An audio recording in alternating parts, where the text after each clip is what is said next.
Evening, Cherries fans, and welcome to this video. Of course, the reaction video off the back of the Nottingham Forest game yesterday. And I've got with me today James. How you doing, mate? All right, not too bad. Thank you very Good, much. good. Um, so, of course, ahead of the Forest game, we've had quite a good record against them, and it was a six-pointer. As much as six-pointers go at this time in the season, Yeah, personally, do you agree with me? It was a six-pointer, really. yeah, This.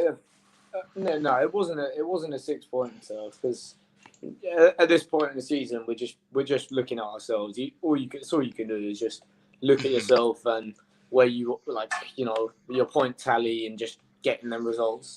So yeah, it, it was still a big game. Oh yeah, it's and especially against one of the teams around us, Nottingham Forest. They've picked up some good form recently. To be fair to them, um, but we have got that good track record. And what did you make of the starting lineup when it come out yesterday? Because it was quite interesting. Atara went straight into the side as well. And um, did you expect that? I didn't expect that, to be honest. I mean, we ended the goal drought of like 5 games the other day. I mean, we Mhm. had not been making scoring goals, creating chances. So of course, 20 mil signing, he's going straight in. Like Yeah. he was going to play. And as for the lineup, I was actually pleasantly surprised. I think Senesi needed dropping. I like Mhm. Jack Stevens. I think he's actually quite underrated. He's actually a Yeah. solid defender. I'm not sure why Southampton let him go. They're shipping so many goals. Anyway, yeah, I like the lineup. I thought Rothwell was actually really he showed Yeah. glimmers of real quality, and yeah, yeah, I like the lineup. I thought it was quite an exciting, lineup. Without Solanke, obviously, he's big miss for us, but yeah, no, I like the lineup. And Zamora, of course, back in the starting 11, I thought he was really, really good. Um, there is, of course, this criticism of Lloyd Kelly that's still bounded around. And personally, although I think he seems to have lost a little bit of his confidence, he didn't do badly yesterday. Nah, nah, he played well. He played Yeah. well. He commanded the whole defense yesterday. He actually had a good game. He Mhm. silenced most of the haters the other day. So I Yeah. mean, yeah, that's all he can do. Yeah, definitely. Um, so let's talk about Atara. And Atara, was he's quite an exciting signing. Firstly, Lorient don't like us very much because of Nah, because of the transfer activity. We are supposedly meant to be in for Leafy as well, yeah, Enzo Leafy, yeah, I saw. which he looks like he's an exciting player. By the way, just a quick one. Hello, Huddersfield Town Fan TV. Hope you're well. Once you went 1-0 up, you really have to be winning this game. Feels like 2 points dropped. Your home games are so vital against the teams around you. What do you make of that, James? Yeah, no, it was 2 points dropped. I thought we dominated Mhm. the match. We caught Forest We on a did, yeah. really good day. They weren't in their groove at all, and that Mhm. just shows a team in form. They come, they play shit all game. Mind my language, but they play No, bad all that's game, fine. Go for it.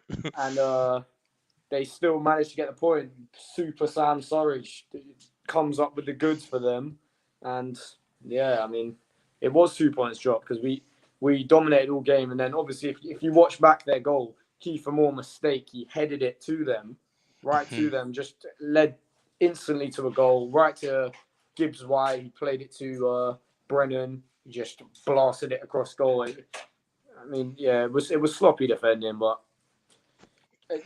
of course, we are disappointed with this result. I mean, it's 2 points dropped, regardless. But Yeah. considering how poorly we've been playing and how poor the form is, I will take the point. Disappointingly, and I'm gonna have to swallow my pride and all the Forest fans online giving it the large because they got a point against us. Wow. Uh, it's like, yeah, we'll take the point. We'll move on. Dango assist on his debut is what it is.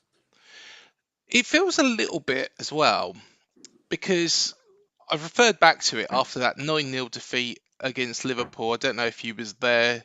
I wasn't there. Um, yeah, you was lucky then, James. I was, but um, after that, of course, we had that draw against Wolves, and it was a Yeah, little bit of a reset. And then we went and won the following game against Forest, where we was 2-0 down, and then went on to win 3-2 after yeah. those 3 goals in the second half. Brilliant result. Um, it feels a little bit the same. Is that we've had such a poor run of form that maybe this is the sort of result. Yes, the 3 points would have been great, but this is the sort of result and a performance that can spur us on a little bit more.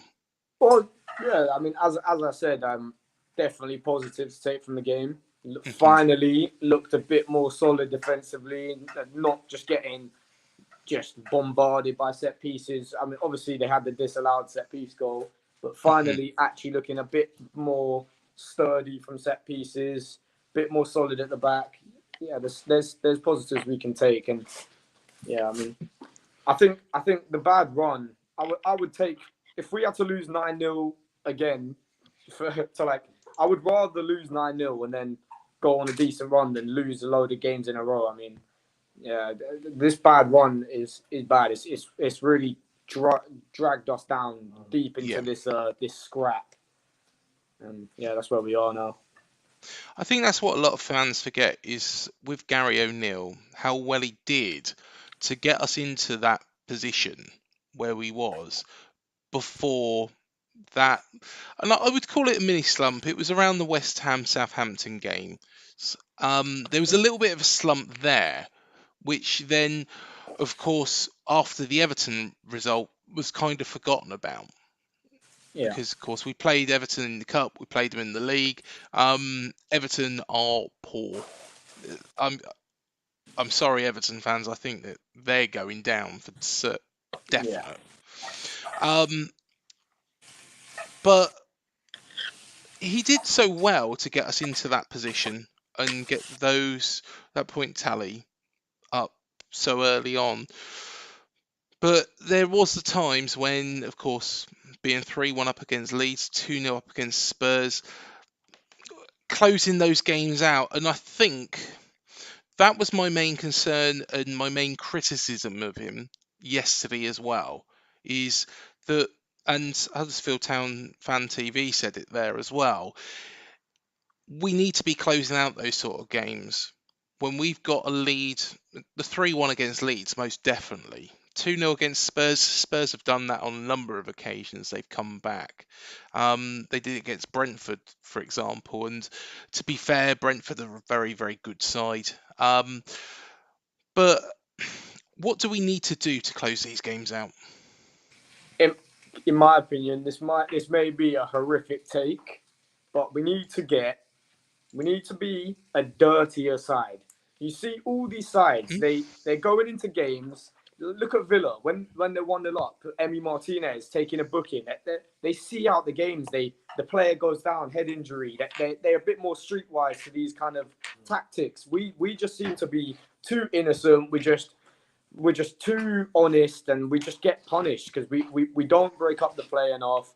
We don't slow it down enough, and these teams really put on the pressure. Hmm. And our back line, I love the boys, but it can be a bit brittle at times.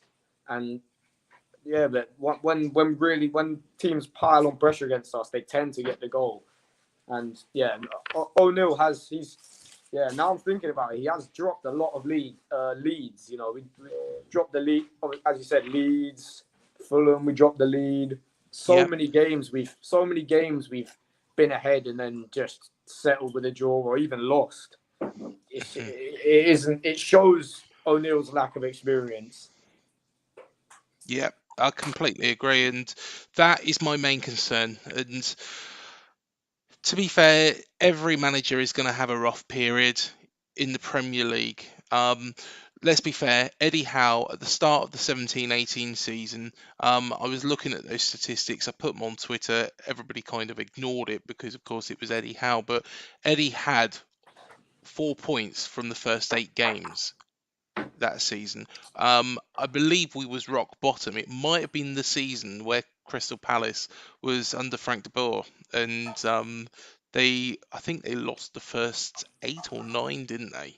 Mm. That season. So yeah, every manager is going to go through these sort of spells. However, the inability to keep hold of a lead is the main concern for me, and I think that's where we've dropped points. Get 3 points against Leeds, we'd be sitting on 20 points at this moment in time.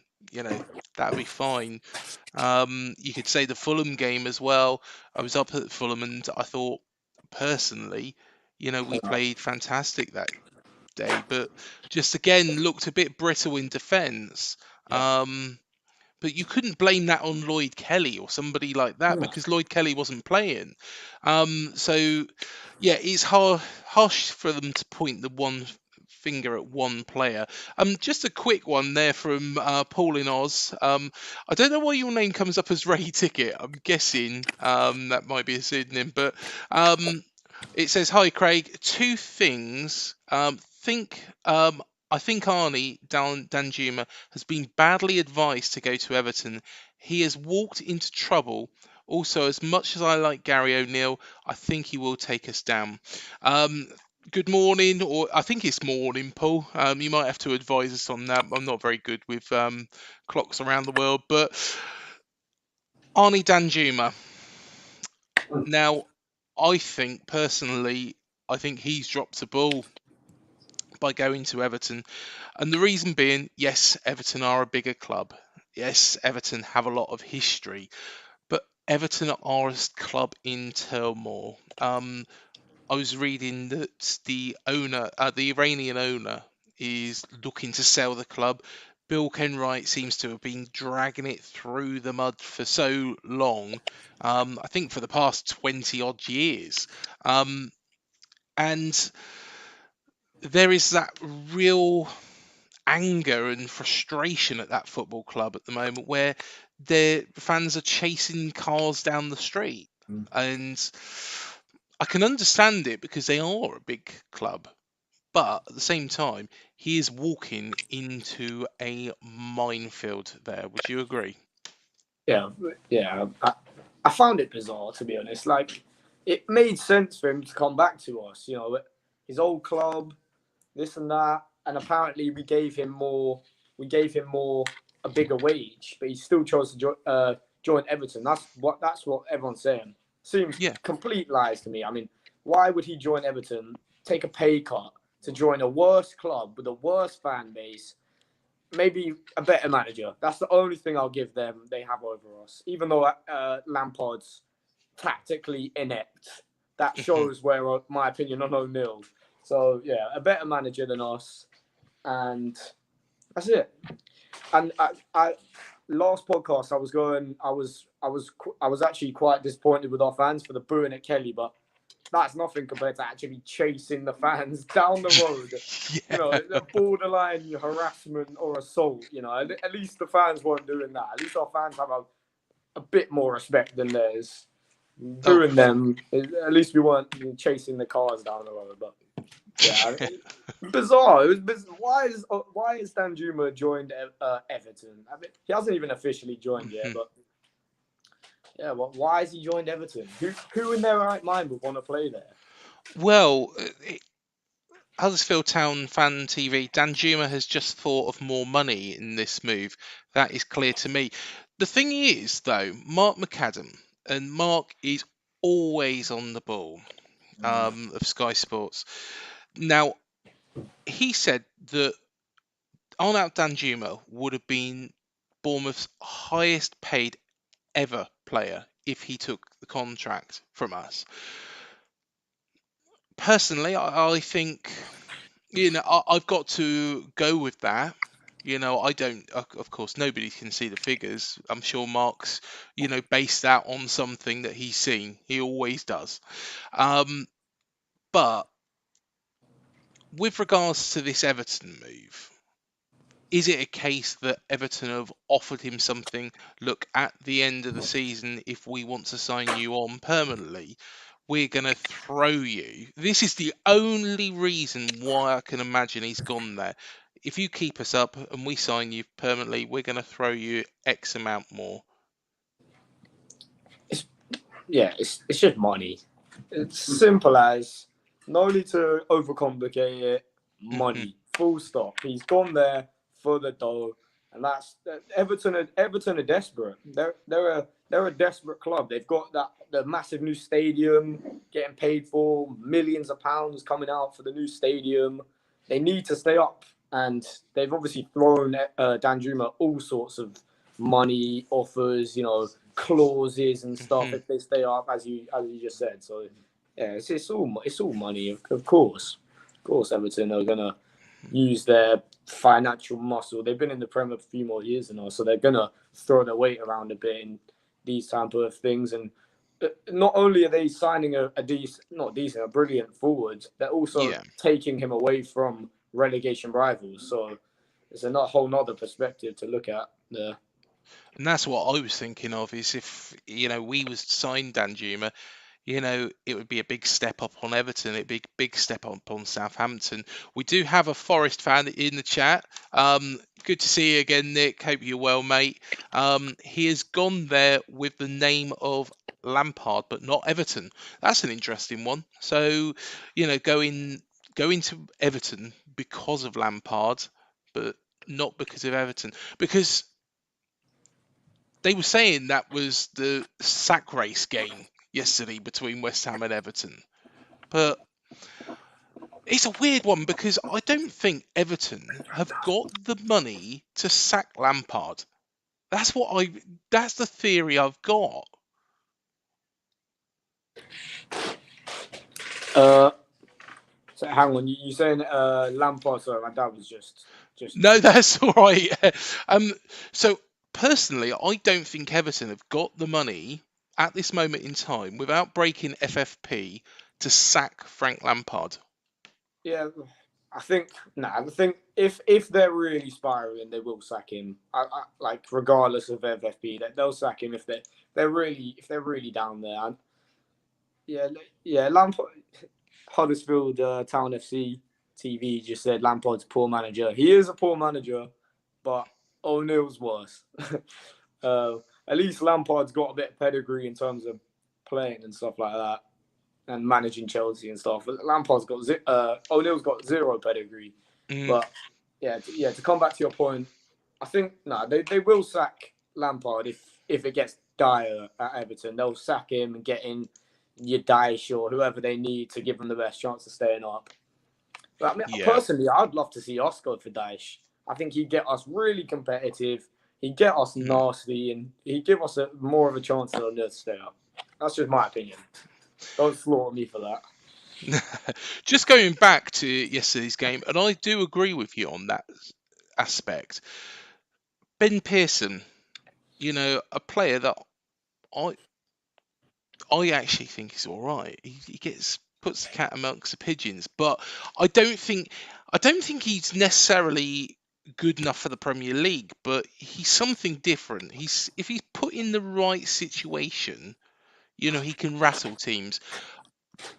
I think against somebody like Man United, Arsenal, Liverpool, somebody like that, he'd be a great player to have on there because they don't expect it. But Nottingham Forest, a different ball game altogether. Forest are used to that.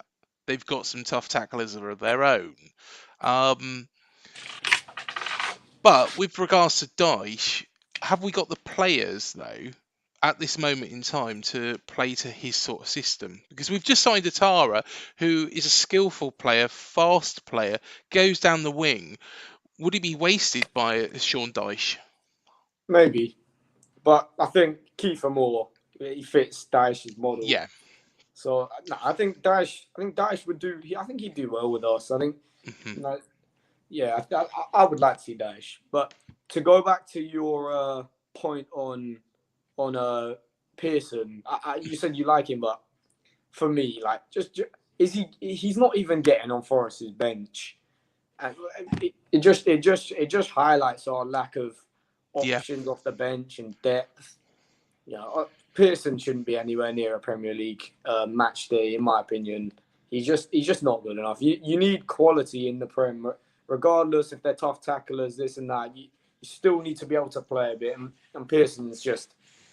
I mean, he felt like he felt technically inept in the Championship. So in the Prem, I thought when he came on, there was like a big gaping hole in our midfield. I yeah. thought, and I thought that was a strange substitution by O'Neill. But he hasn't really got much choice at this moment in time, I don't feel, because of the amount of injuries we do have.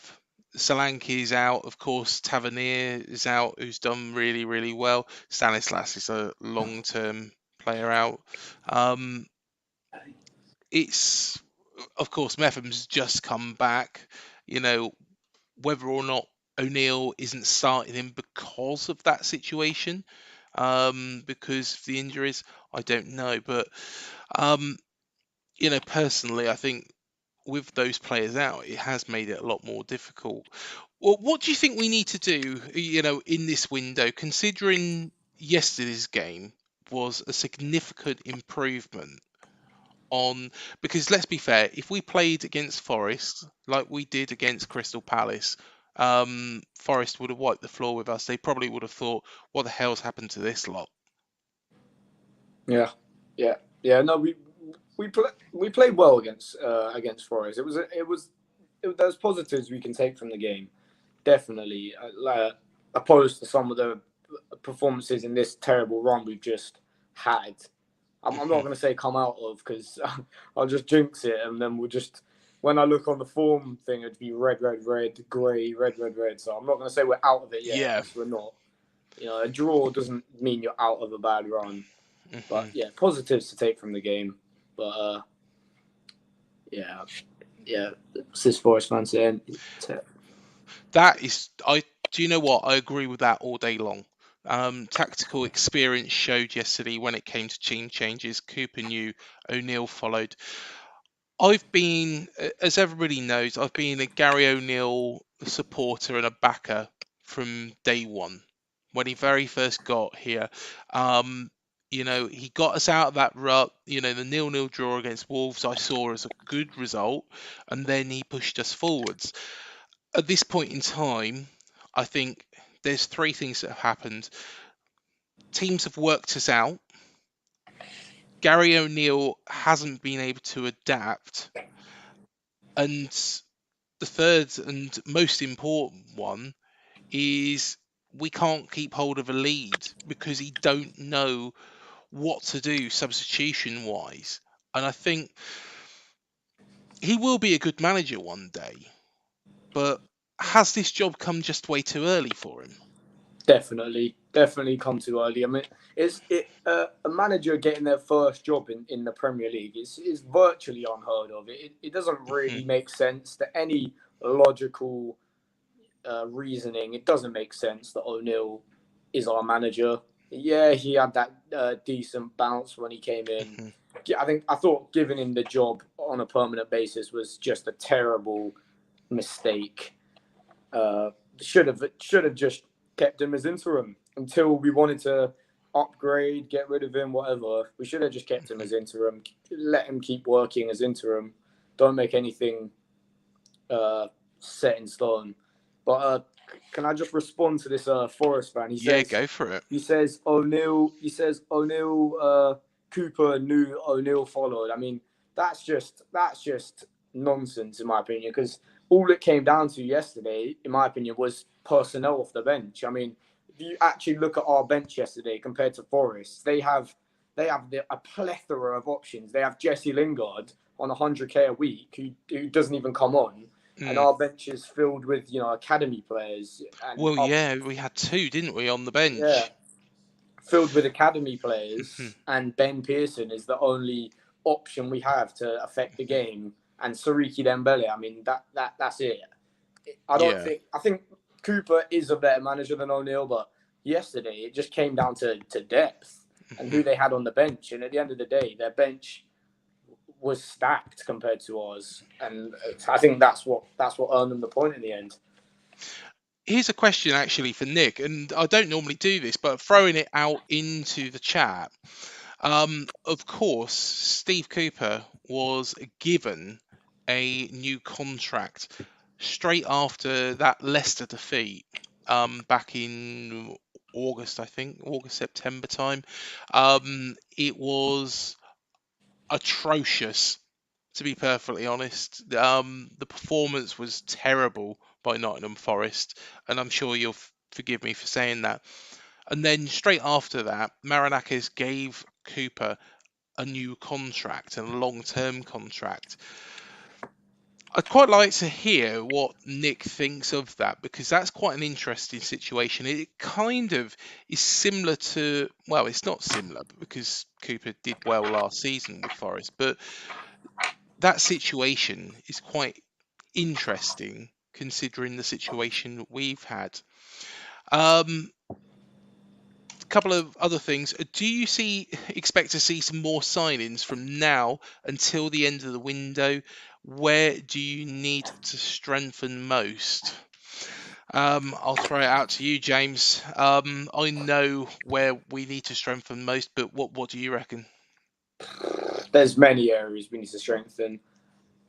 Come on, man. Sorry, I know where we need to strengthen the most. There's loads of places. I think we need a lot. We need a lot of depth. Mhm. Left back we could do with a new signing. Right back. I think centre back we're all right because we got Mepham, Kelly, and Senesi. I mean, three decent centre backs. Maybe another one wouldn't Mhm. hurt. Midfield, we played Rothwell. I was going on about how well he played, but I think a midfielder could be burned. And um, recent news coming out, Billing apparently is looking like he might be leaving. So a replacement for him, Mhm. some more attacking options. A number nine, Solanke, he seems to be picking up injuries way easier this season than last season. So a new striker wouldn't hurt. Kiefer Moore is not as effective as he was earlier in the season. So I think a Mhm. new number nine would be where we need to strengthen the most to maybe play alongside Solanke. But yeah, we need a lot of signings. I thought when Foley came in, I was thinking, right, it's going to be like Forest all over. We're going to splash 5, 6 Mhm. signings. But it's been such a quiet window. The one signing, I mean, granted, it was a 20 mil signing, but one Yeah, signing, I mean, I was expecting a bit more, personally. I think the biggest signing that for me has to be in defence.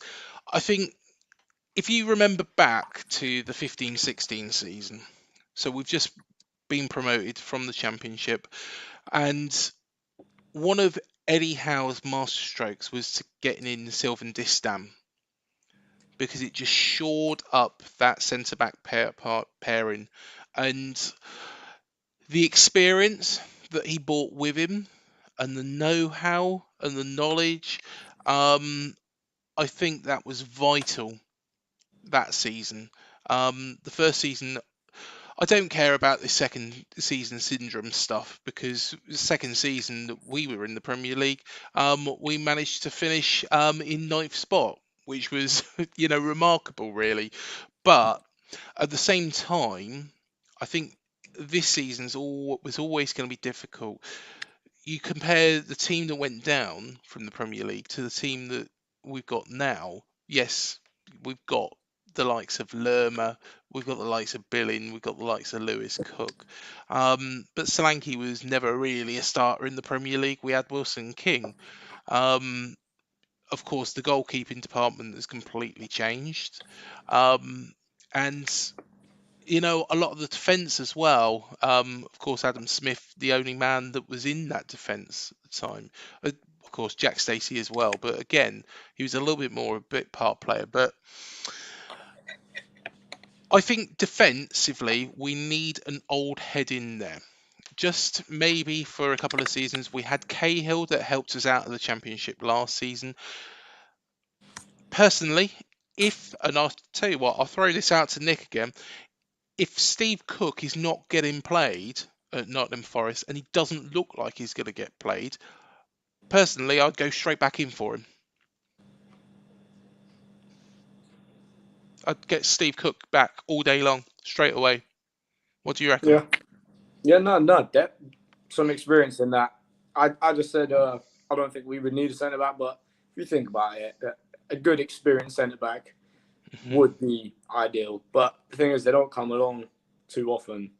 Um, they don't come along too often. I mean, yeah, but if you look at Forest, they got that Willy Bolly guy, that guy, Hmm. someone like that, just someone with a bit of experience back there, just because we're playing Stevens, Steve Cook. It would be interesting to, of course, I'd love Steve Cook to come back, but yeah, Hmm. we need some signings. Bill Foley needs to put his hand in his pocket, put his money where his Yep. mouth is, and just flip in, make some signings, even it up a bit. Forrest have made Yeah. like 25 signings. Like, come on, Foley, even it up a bit. Make it a level playing field. At least give us a good chance to stay up. Because with the squad now, can't see us staying up unless we make a few signings. To be honest. Well, Matt has had his say. We need 4 more signings easy. Definitely a centre back. Personally, I think we need an old head. A midfielder, that's an interesting one. Because Atara has recently been signed. I think if these rumours are true, and I've seen the rumour that supposedly there's been some sort of falling out, I can't confirm that at all. But um, if that's true, maybe somebody in the centre of midfield is needed, considering Lewis Cook's injury. And yes, somebody up front, a goal scorer. I do agree with you, James, that needs to happen. And I think you know, but who I would go in for Moffy, Yeah. who's at Lorient, looks very, very good, to be perfectly honest. Mm. Um, but I think they might be going down the route of Lafille. Plus, if you sign Moffy, of course, West Ham are meant to be rumoured being for him. We don't want him to go to West Ham. So at the same time, I think that would make sense. Let's get somebody else in. Somebody is waiting backstage. Hello, Right. Max. You all right, Yeah, mate? sorry How you about that. doing? Yeah, good you. Sorry about the delay. No, that's all right, mate. Not a problem at all. Not a problem at all. I am going through the comments. Matt said, "I ignore my comments." And sorry, mate. I'm just flicking through them. So, yes, let Is he me. coming on? Is Matt coming on? I don't think so. I think He is quite busy. Um, Nick Hemphill, it was awful. So that game v Leicester, but the fans were singing and backing Cooper even though they were 3-0 down. The fans also at the Villa game showed the board who they backed. Then the contract came. It's an interesting one with Steve Cooper because I think, that contract was offered straight after that Leicester game. And personally, I think they did the right thing because they had signed so many players. It was always going to take time for those players to gel, and I think they probably are just about now. I don't actually think that they're finished article, but I think they are starting to gel. But they had to make those signings, Forest, because of the amount of loans that they had and amount of players that were leaving the club or they didn't feel was up to the Premier League, and that might be what we've done wrong. Um, with regards to our signings, Max, we've just been speaking about that. How Yeah. many players do we need to sign? And do you think that to be honest, this is the perfect time. We haven't got a game next week because of the FA Cup. We're out of that. Do you guys think this is the perfect time for Bill Foley to say enough's enough and appoint a new manager as soon as possible? Well, I definitely would have said yes if we lost yesterday. Because when I was, I definitely would have said yes, but because I got a fire stick to watch the game, so I didn't go yesterday. As soon as they scored, I was like, oh, do you know what? It's the same old story every week. And as soon as they scored, I thought it was onside at first, but VAR was in our favour because we've had the most VAR calls against us in the league, and with penalties and handballs and offsides and that.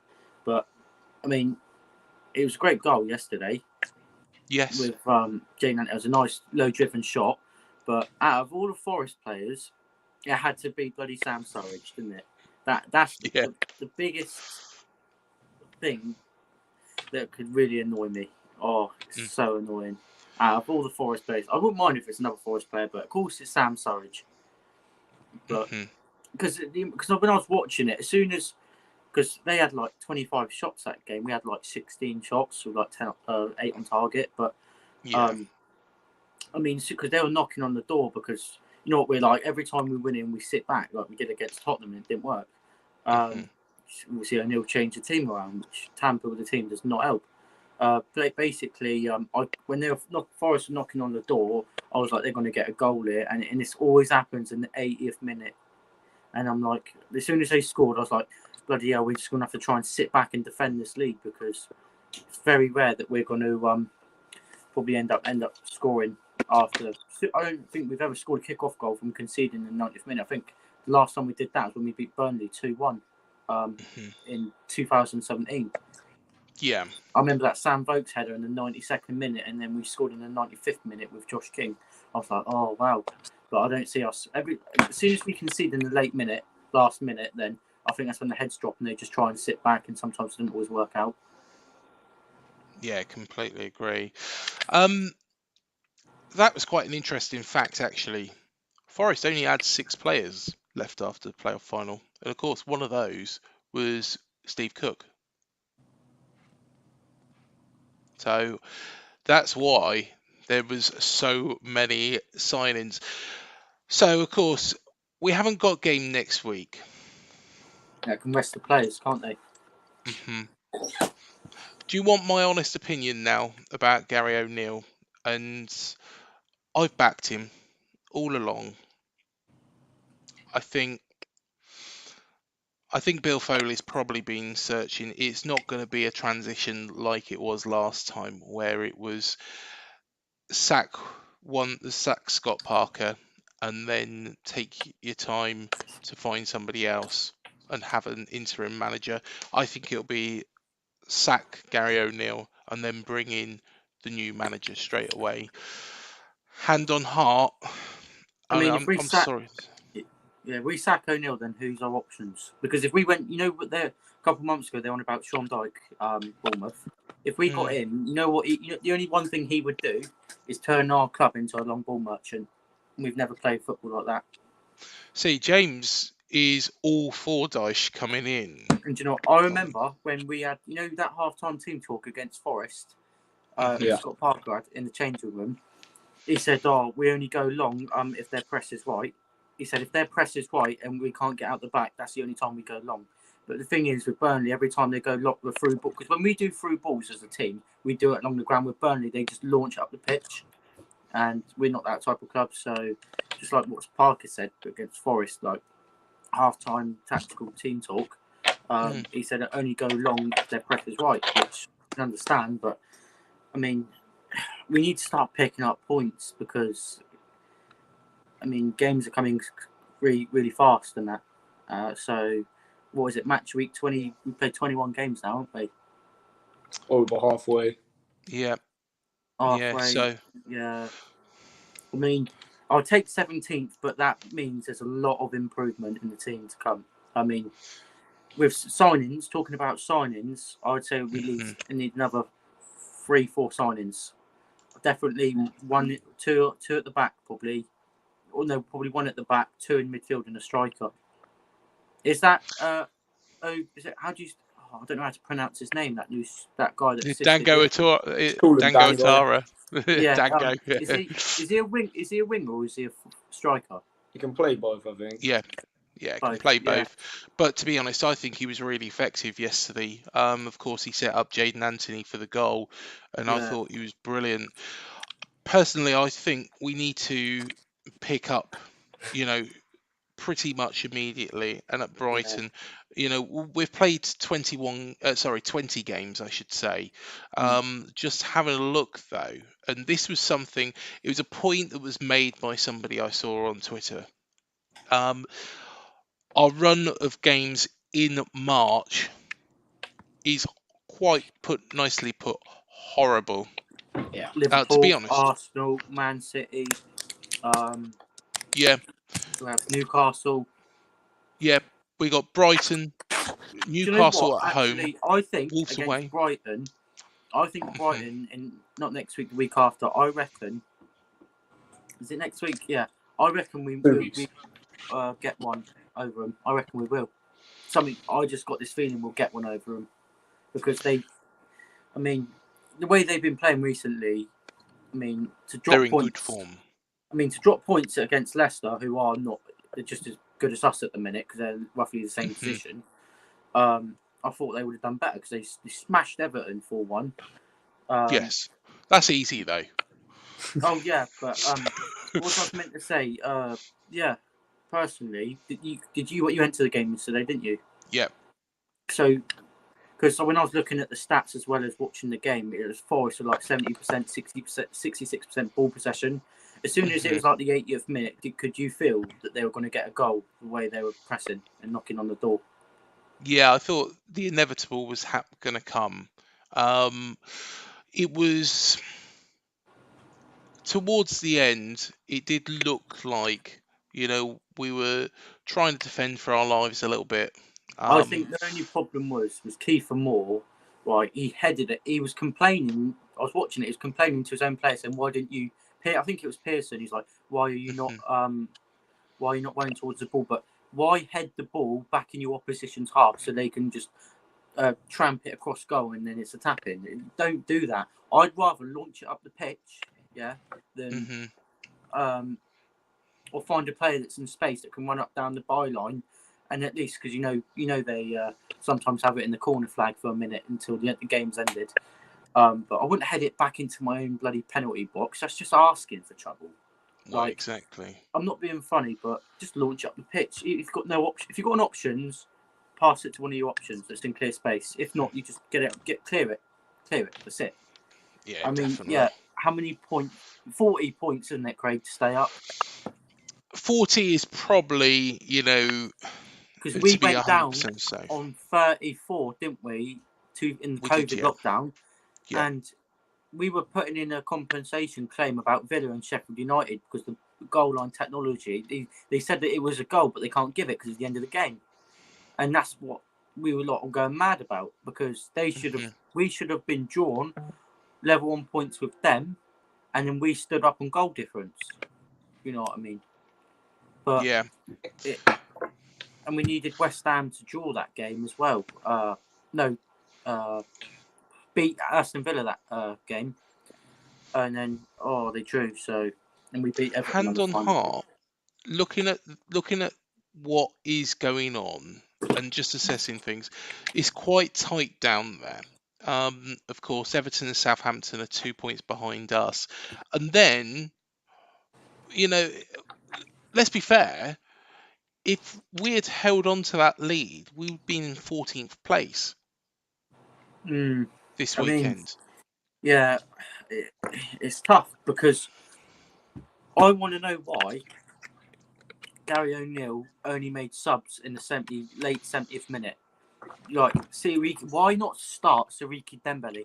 Someone who's got pace, someone that can run and dribble with the ball, and from what I've seen, he's a multi-skiller. Right, he's like one of them Volta players like of FIFA. Like he's a multi. He can do skills, knows what to do, knows when to. You can throw defenders off. Like what he did against Brentford.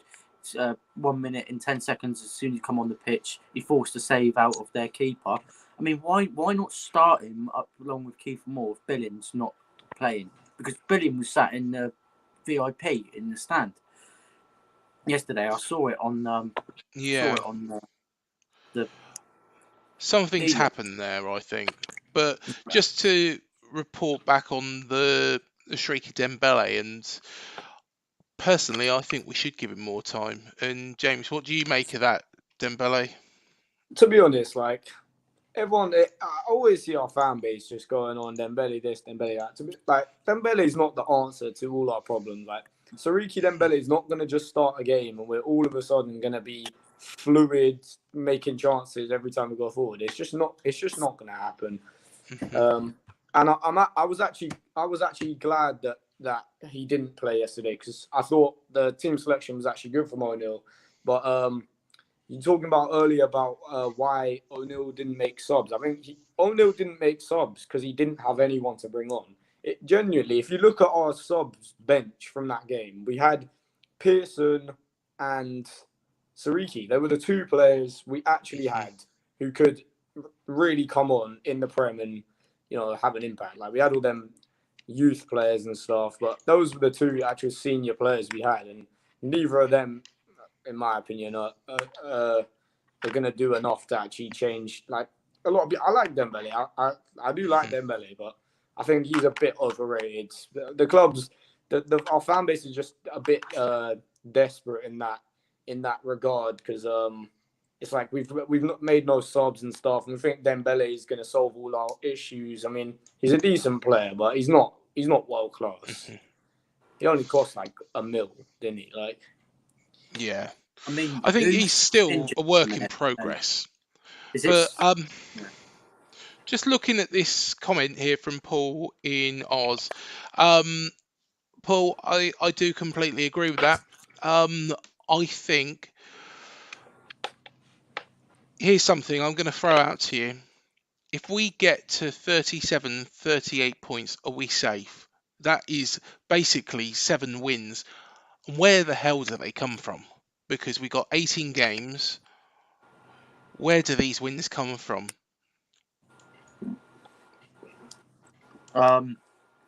Personally, I don't really know where to start.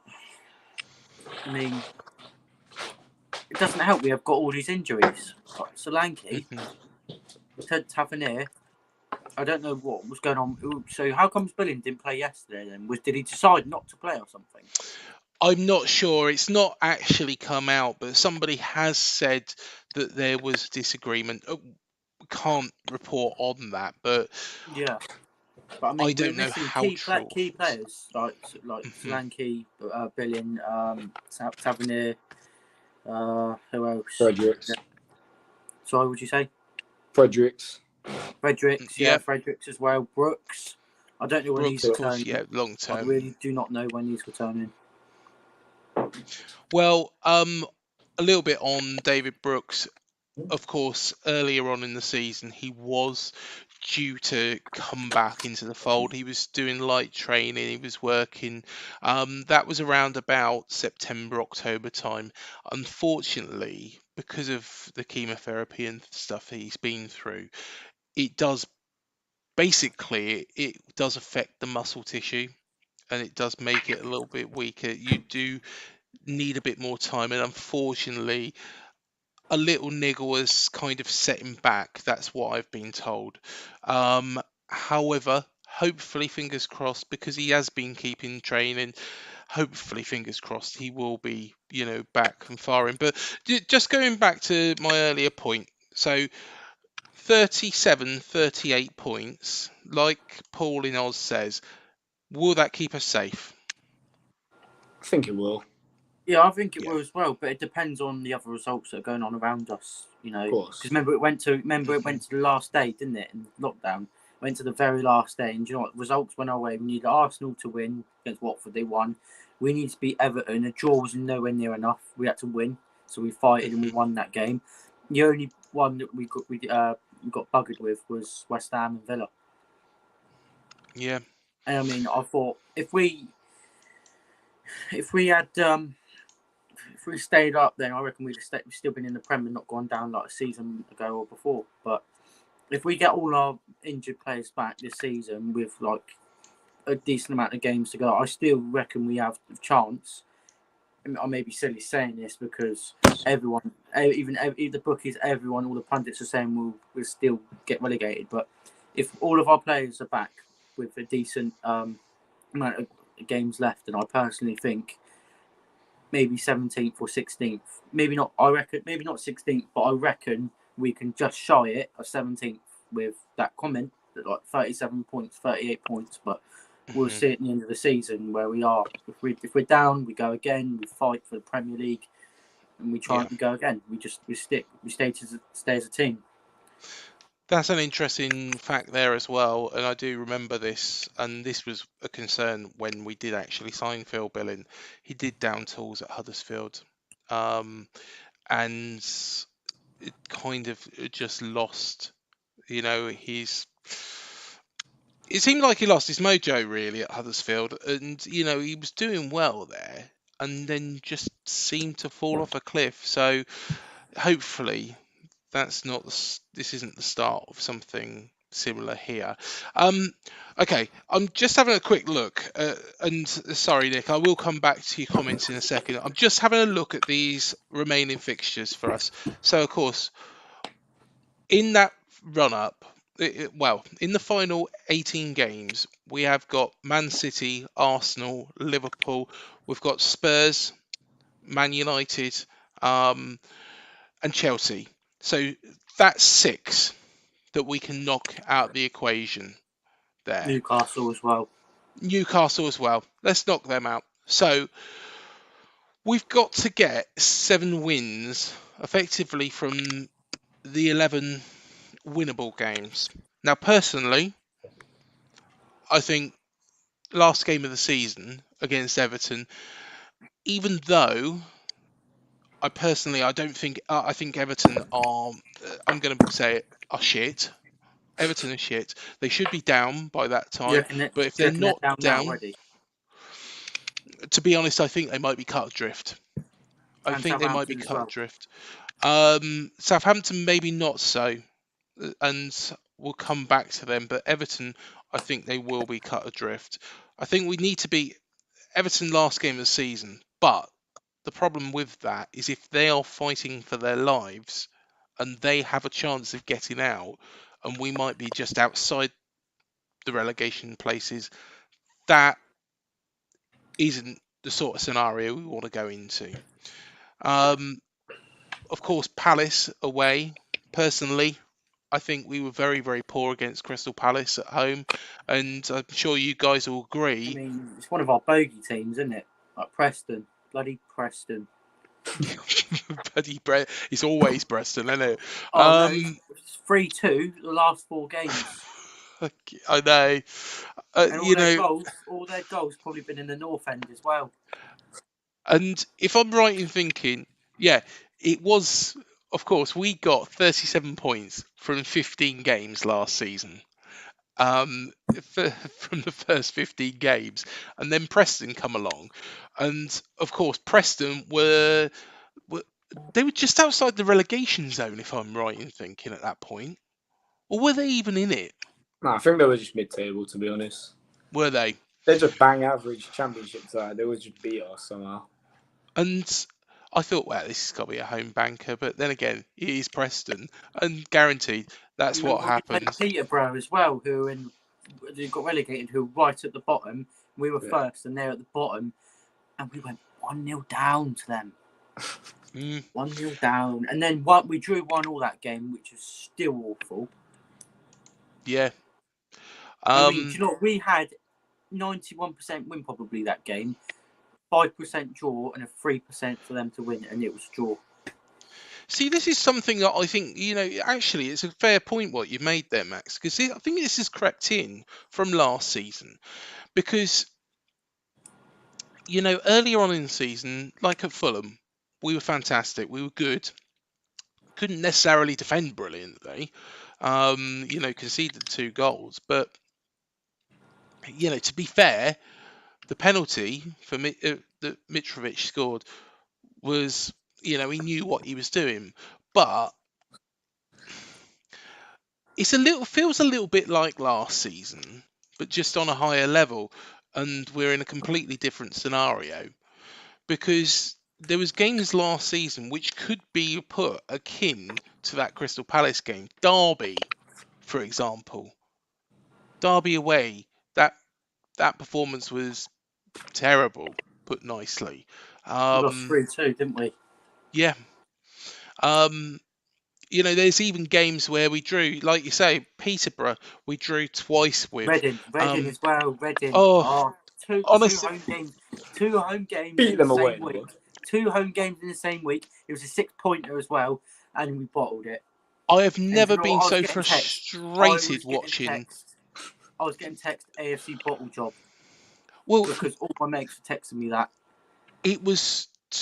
I've never seen a game more frustrating because we should have been about 5-6 nil up against Reading. Do you remember And what we played? happened? Do you remember we played Huddersfield? Not last Mm. season, the season before. Every shot we had went in the back of the net. Yeah, Every shot we had went in the back of the net. It was 4-0 at half time.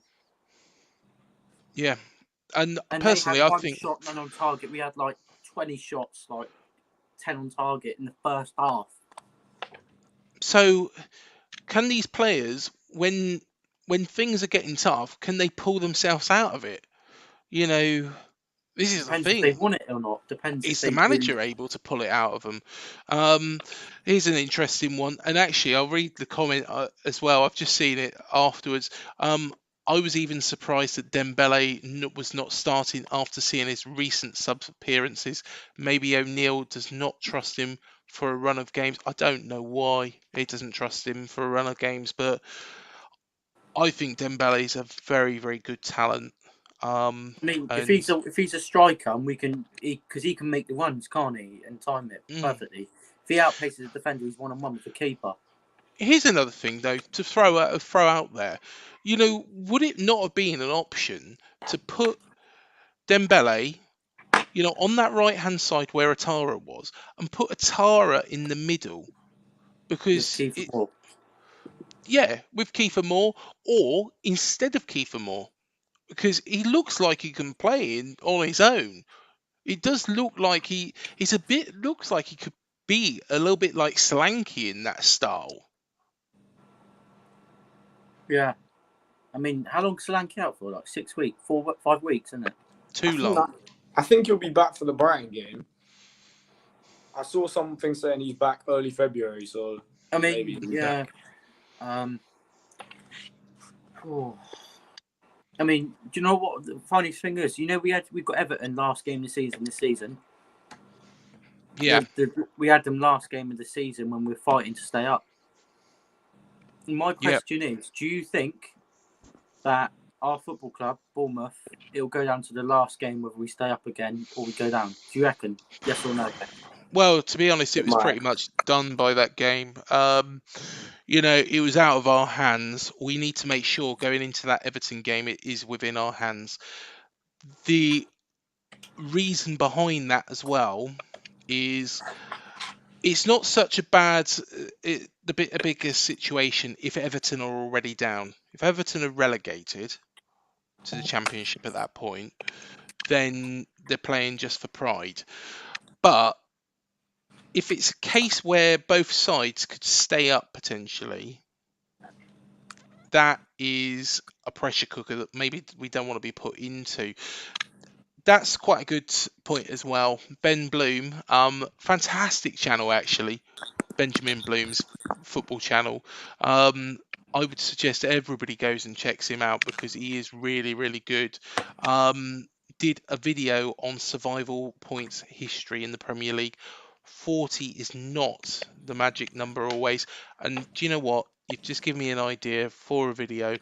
What I'll do, Nick, is I will get in contact with Ben because I think it'd be quite nice to firstly have a chat with him, chinwag with him again, but secondly, get his thoughts on what the hell we need to do. Another couple of comments just come in. Hello, John. Hope you're well. There he is, sipping a. Is that a martini or is that a scotch or it looks like you've been in the wars, John, but yeah, I guess Oh, Daniel Craig there.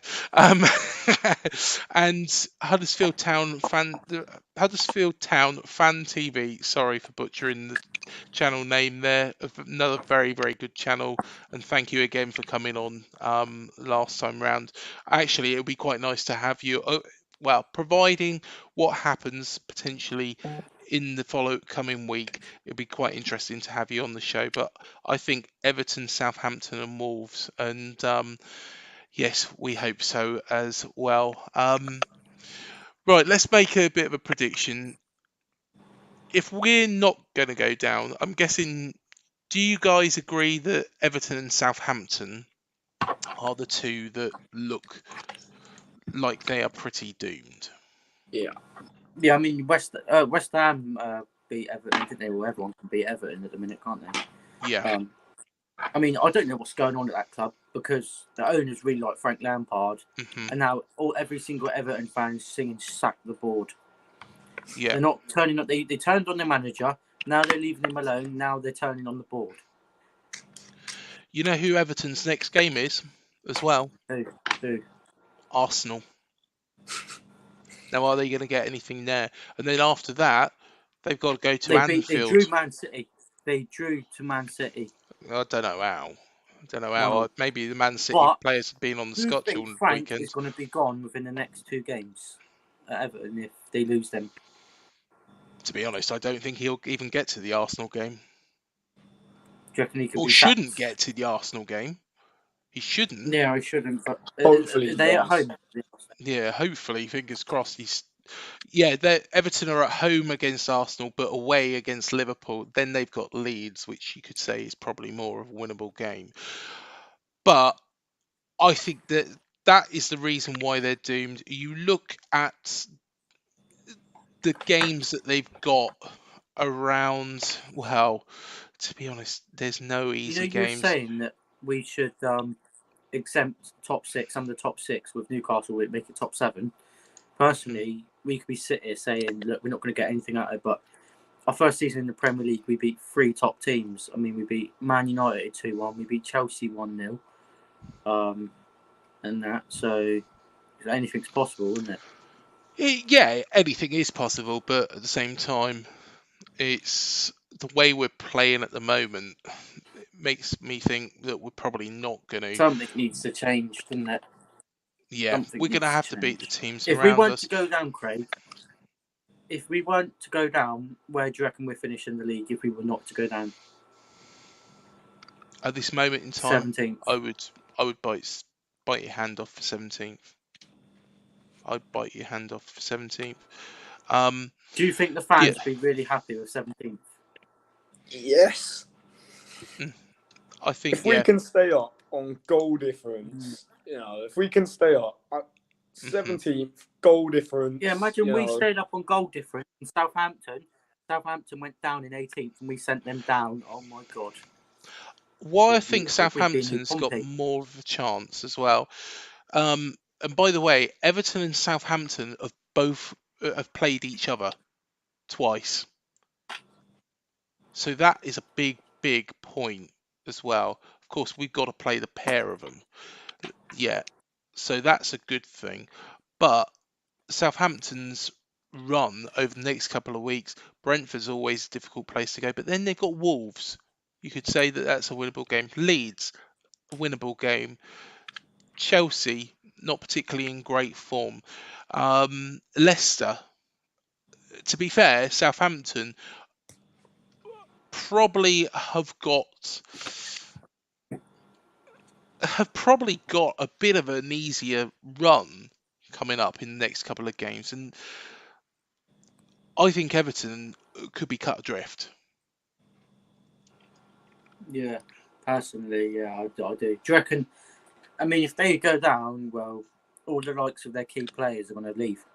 I can't see players like Calvert-Lewin playing in the Championship. I can't see. Who else? Jordan Pickford. I think they'll have to sell. Because, I don't think. I think Everton are in big trouble if they go down. I mean, as soon as we got relegated from the Prem, we had King go, Wilson go, Fraser go, Ake, Eddie Howe, which is the biggest milestone that's been at our club. He's got us from was it -2? No, -17. Sorry, I'm only saying -2 because that's what it is outside. I meant -17. Yeah, I mean, Eddie, I think that's our biggest slip, letting him go, wouldn't it? Really. Yeah.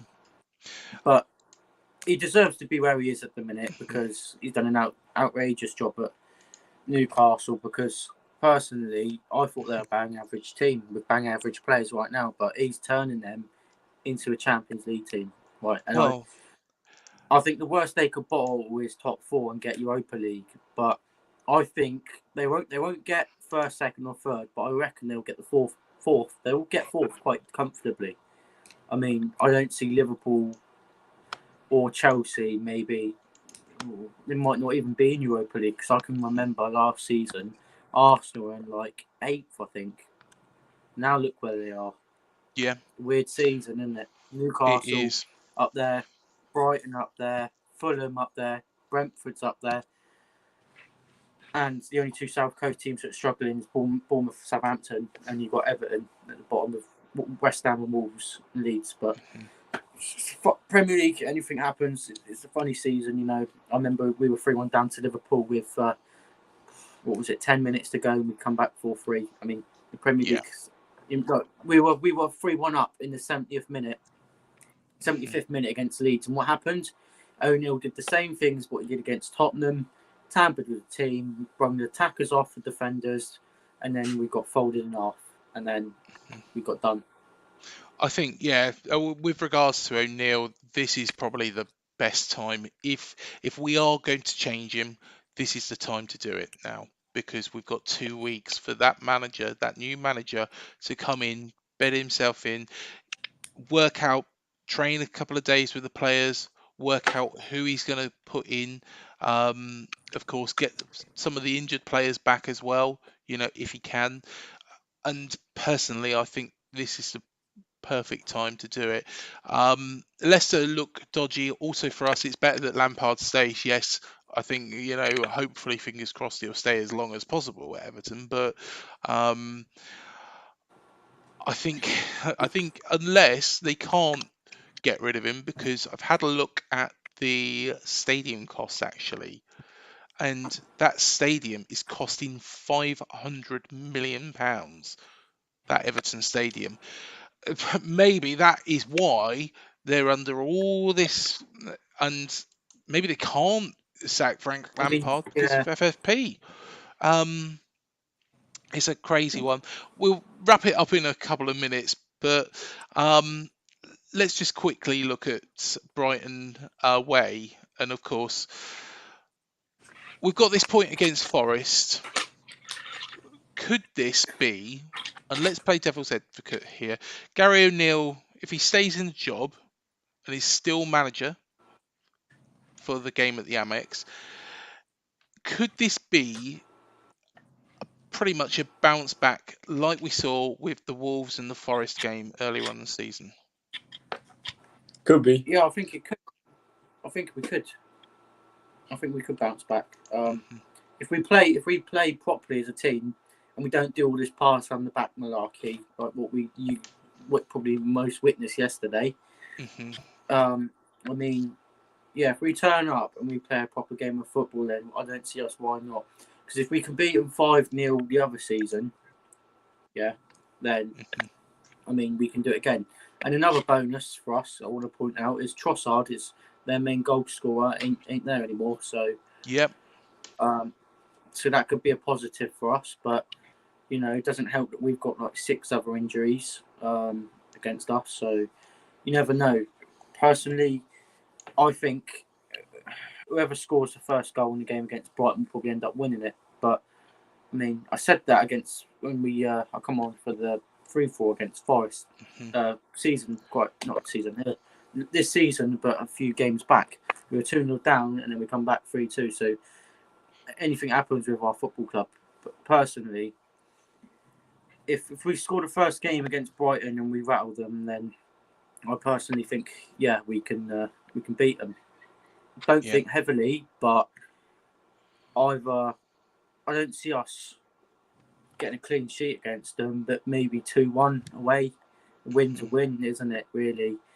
But yeah, if we can beat Brighton, then that should lift the players' heads up, and then that'll give them the confidence to like think, look, we can go out there and we can fight for all the points we can get, and then that'll be amazing. Yeah, definitely. Any ideas as to why Billing didn't feature? We did cover that off a little bit earlier on, Dean. There is some bits on Twitter saying that there's been a little bit of a fallout. Of course, can't confirm that, not sure, but that is I something. mean, he was Have a sat look with on the Twitter. injured players, wasn't he? In the stands, Yeah, he was so sat with the injured maybe players. the problem is with Twitter is a lot of it is fabricated, and therefore you can't take anything as gospel. But that is what has gone around on there, and that's all right, mate. No problem at all. By all means, watch it back at your leisure a little bit later on. But yeah, we do cover that bit as well. But it could be an injury. It could be that these rumours are true. Who knows? What do you reckon, James, for Brighton? Do you think we can get something there? I think it depends. I think it depends who's back from injury. Like if Tavernier's back, and like we have a strong side who can hit them on the break. I think we have every chance of getting a result. But Brighton away, they're a decent side. I mean, Liverpool just lost 3-0 there. I think it's going to be a challenge. I would definitely take a point. If you offered me now, I would definitely take a point there. But yeah, if we have Tav back, I'm quite excited to actually see what we're like when we're at full capacity. When we've got Dango, Anthony, Tav, and Solanke. That seems like a pretty dangerous attack to me. So when we got them lot back, I mean, you never Kiefer know. Moore with the headers as well, wouldn't you? Kiefer Moore, but You the got Kiefer Moore wingers with giving the crosses headers to there. him. As long as he doesn't head the ball into his own bloody opposition box, then we're all right. Exactly. Provide an assist. Last question. Do you think we would have had just can I quickly say something? Yeah, go Do you for think it, Max. If he Go didn't for head it. of that yesterday, back in his own box, do you think we would have won 1-0? Yes, I think Yeah. we would have. If it got it into the final moments and we got it into extra time, we could really start time wasting. I think we would have got the win. But Kiefer it was the way he headed it, and then like he just kind of him and Pearson just like both side, and like the whole ground was like, oh fuck, we knew we were in trouble, and then they just went and scored. They punished one mistake. Kiefer, he's a clumsy guy. He's a clumsy bloke. Kiefer. And yeah, exactly. I mean, out of all of the players, it's got to be Sam Surridge. What a clusterfuck! Oh, it makes me annoyed. It makes out of all the players, of course, it's him as well. Yeah. I'm sure Phil probably was loving it as well. We move. Phil Surridge.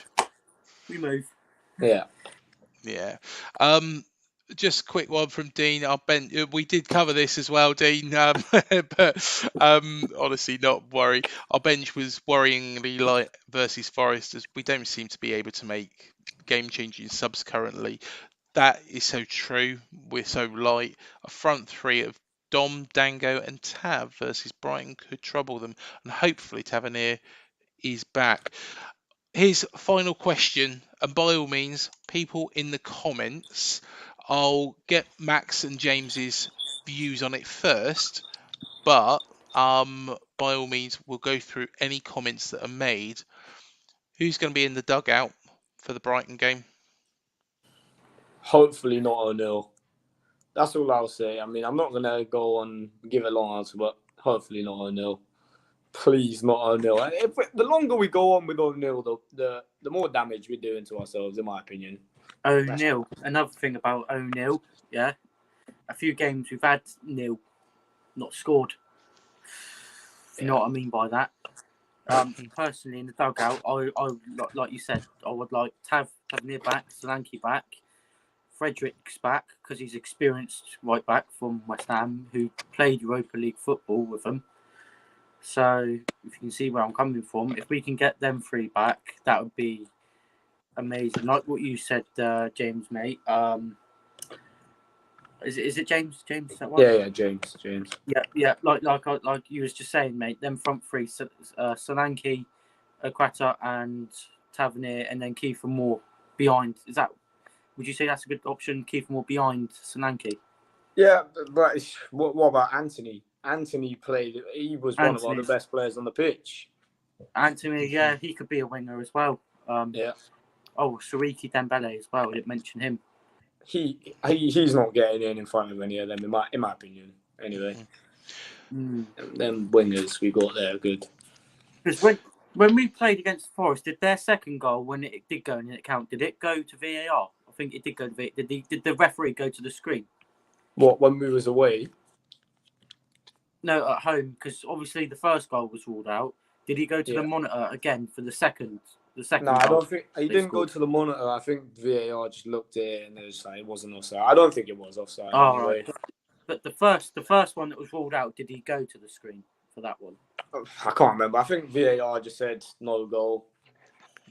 He was quite a bit offside in the first one. I think we'd have been buggered anyway if that goal did count the first one, because I mean, it was only when we stayed up in no, we didn't stay up. We stayed up comfortably actually when we finished 9th. I think there's like 5 or 6 games we were losing 1-0, and then we come back. We had this thing about winning 2-1, like Stoke 2-1, West Brom 2-1, Burnley 2-1, Watford 2-1. Like, you know what I mean? Like back then when all them teams were good, but now they're down in the lower leagues. So hopefully that's not where we're going to be next season. But you never know. Hopefully we stay up. But yeah. Well, final question then. If it's not O'Neill, which manager is it going to be in there? Probably the backroom staff. I don't think if O'Neill was at the club then and he went, I don't think we'd get a manager that quick. Unless you stick Bill Foley in there. Go on. Who do you reckon, James? And Michael B. Jordan. Well, if it was who I want, realistically, I would say Daesh. I mean, a lot of the fan base don't agree with me on that. You two might not agree with me either, but I just think he has more experience than O'Neill. He has more presence on the touchline, and he has more about him at the end of the day. So if it was up to me, it would be Daesh. Get him in, give him whatever money he wants, keep us up, mate. If not, you're gone. But for me, it would be Daesh. Who I think it will be, who knows what the board's going to do. The board has been questionable all season, so who knows their motives. They might get flipping Steve Fletcher in for all we know. You never know. Yeah, fair enough. If it's who I want it to be, do you know about Bielsa? Do you not want him? I prefer him to O'Neill, but out of him and Daesh, I would say Daesh. I'd say Daesh because it's defense that's the problem for us. So Bielsa is all about attacking football. We're shipping goals, and we need someone who can stop that. In my opinion. Personally, if it's down to me, on who I want in the dugout, I think, as nice as Gary O'Neill is, I think it is probably time that Bill Foley will be looking to make a change. I can't imagine, there being a better time than this to do it. And if it is down to me, Carlos Corberán. It's going to be difficult because, of course, it might be a case of we have to. I don't know how it would actually pan out because, of course, we would be taking somebody else's manager. That we'd have to approach West Bromwich Albion. And of course, that would probably go into the press. That would probably be alerted. I can't imagine it being Gary O'Neill, actually. Sadly, I can. Sadly, I can't imagine the board sticking out. Like, to be honest, I just want anyone. I sound like I'm hating on O'Neill, but when I was at Everton at home and when we beat them, I was singing his name. I was gassed. I was happy. Yeah. But all it took was a few games to show now once he's been appointed permanently to show that he's World Cup's not done any good, has it? Should have carried on playing. No. Yeah. I mean, World Cup's probably been worse for Everton as well because they've been awful. Literally, I think they've lost more games than us. We've lost 6, I think, and they've lost about 7 or 8, maybe. You know, personally, it's just tight at the minute. So, what's your guys' predictions then against Brighton? I'm going to go for. Well, I can't bet against my own team at this moment in time. We need to get out of this rut, and I'm going to go for a 2-1 win. I'll go. Just thinking with my heart, I'll go. I can't imagine us not conceding goals, so I'll just go 3-2. I mean, maybe I'm being optimistic. 3-2, Bournemouth. Ship a few goals, but bang a few past them, and we'll be all right. Mm-hmm. I mean, personally, realistically, if we can defend against Brighton the whole game, we win 1-0, then fair enough. But I reckon 2-1. I don't think it'll be something like 5-0 like the other season because we had loads of options on the bench as well that game when we played. And Brighton, the thing is, back then they were in awful form. I mean, that's when Thingy got sacked and went to Forest, but now he's Steve Cooper's. I've forgotten his name, Chris Hughton. That's it. Well done. I bloody forgot. But yeah, I mean, I think if we get the first goal against Brighton, and then the second goal maybe, and then we concede late on, then I think that's when we need to keep our heads and not panic past because that's when, the crap hits the fan, and then we're like, we've just bottled a 2-goal lead like we did against Leeds and Tottenham. So basically, although it was our turn to bottle against Tottenham, I think it was Tottenham's turn to bottle against City, wasn't it? In the first 10 minutes, they conceded 3 goals. Yeah. Well, Paul from Oz has said Harry Redknapp as the possible replacement. I can only imagine that would be an interim. I don't know if Harry really wants to go back into full-time football. I might be wrong. Another couple of comments. We did see on here as well. VAR is a load of rubbish. Yes, I do completely agree with that. Imagine their goal was given yesterday. Their first goal was given. Wouldn't be surprised, to be honest. Yeah. 1 pouch of amber leaf. I need a spoke. What is that?